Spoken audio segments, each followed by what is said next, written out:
The fact that I lost all my independence when I first broke my back and didn't believe that I'd be able to even live on my own or have a quality of life that's worth living, I gained that all back when I started playing basketball. Yeah, I loved playing sports before my injury. I was really active. My Dani, he was a very fine young little boy, very happy, very active. When he was young, he loved to play soccer, but also he loved to run. And he was running and running and never stopped running.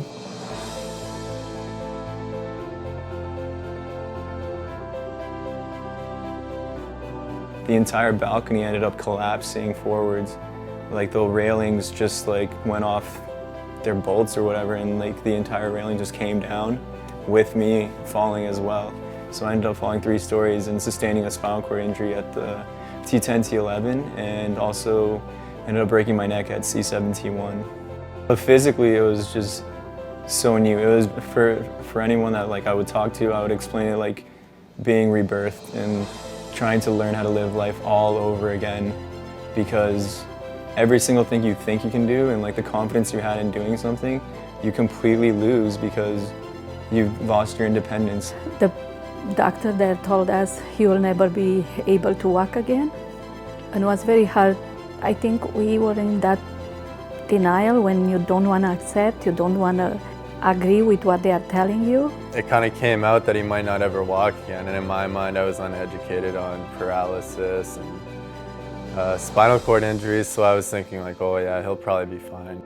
A couple months later, it kind of set in, like not just for me, but for everyone around the whole school, that it was like, he's in a wheelchair now, and that's how he's gonna have to live his life. And that's kind of when it hit me, like where I got sad for him, and it was tough.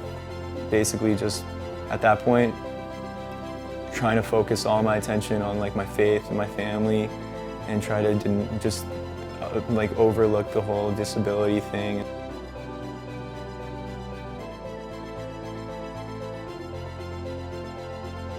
I want to do that, like this looks sick.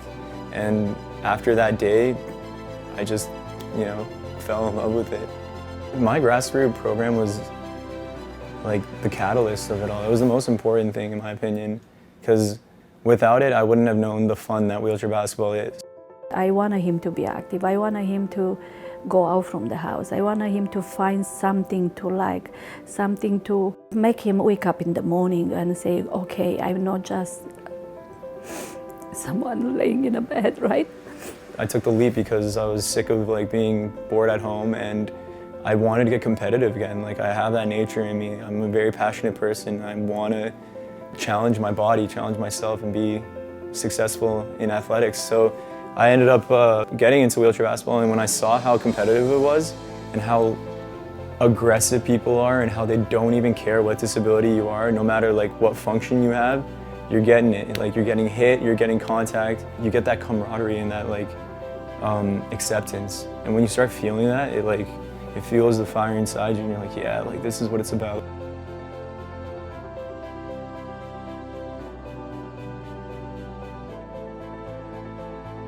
I remember Dina, Dan's mom, and Dan showed up at the hospital unit I was in. It was one of the moments where it was solidified in my mind that, you know what, life is going to be different now, but I think I'm going to be all right.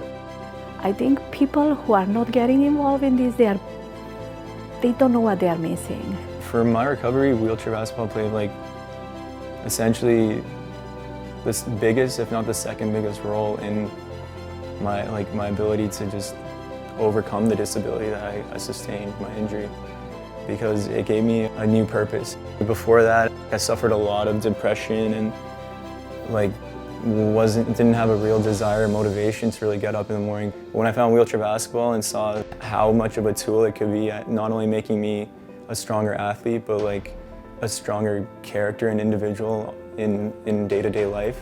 This is a great tool not only to like build on all of that, but to help my future, and it has, especially with having the opportunity to be like in a national program, potentially get a scholarship in the future and be able to go to post-secondary school. All these opportunities made me so much more independent and more confident, even though like all of that was stripped from me when I first had my injury. Like I attribute a lot of who I am now and the great confidence that I have to wheelchair basketball. Words cannot describe how happy I am because I see him happy.